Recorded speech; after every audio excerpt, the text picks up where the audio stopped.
జై శ్రీమన్నారాయణ. తెల్లని ధవళ వస్త్రంతో ఎర్రని అంచుతో ఉన్న చీర కట్టుకొని మోకాలుపై చెయ్యి చాపి దర్జాగా టీవీగా కూర్చున్న ఈ అమ్మాయి ఎవరా అని ఆలోచిస్తున్నారా?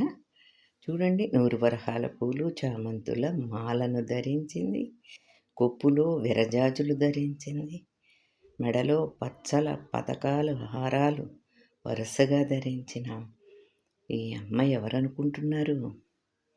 సాక్షాత్తు శ్రీరంగనాథుడే.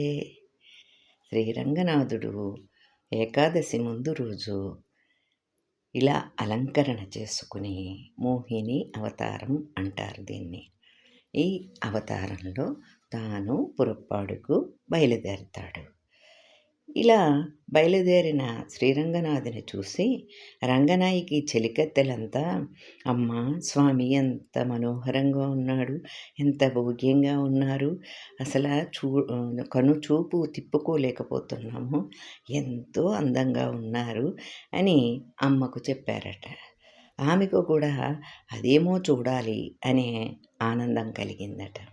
రంగనాయికి అమ్మవారు గడప దాటని దొడ్డ ఇల్లాలంటారు.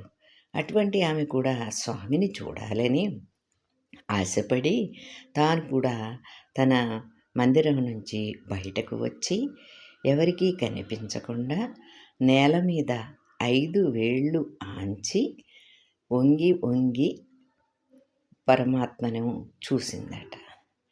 ఆమెకు కూడా విస్మయం కలిగిందట. అంత మనోహరుడు పరమాత్మ, విశ్వంభరుడు పరమాత్మ. ఆయనలో లేని కళలేమి ఉన్నాయి? 64 కళలు గల రంగనాథుడు ఎంతో భోగ్యంగా ఉన్నాడు. అమ్మ కూడా తన్మయత్వం చెందిందంట ఈ రంగనాథుని ఈ అలంకరణలో చూసి. మరి మనం కూడా వెళ్ళి ఈ అలంకరణ చూడాలి కదా. రేపే కదా ముక్కోటి ఏకాదశి. అందుకని ఈరోజే ఈ అలంకరణను మనం చూడగలుగుతాము. అందుకని అందరూ కూడా వెళ్ళి ఆ అలంకరణను చూసి ఆనందంతో తన్మయత్వం చెందటం బాగుంటుంది.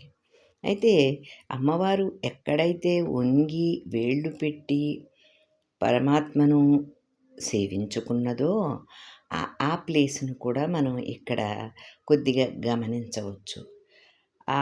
అక్కడ వచ్చేవారంతా కూడా, అమ్మ దగ్గరకు వెళ్ళేవారంతా కూడా ఆడవారు, మగవారు, పిల్లలు, పెద్దలు అనే భేదమే లేకుండా అందరూ కూడా 5 గుంటలు ఉంటాయి.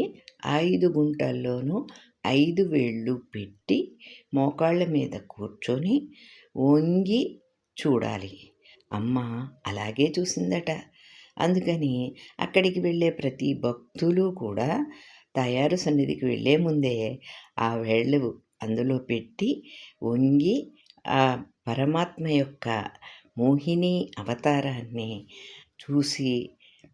చూసినట్లుగా భావన చేసి ధరిస్తారు వచ్చిన భక్తులు. సుశీలారాణి రామానుజ.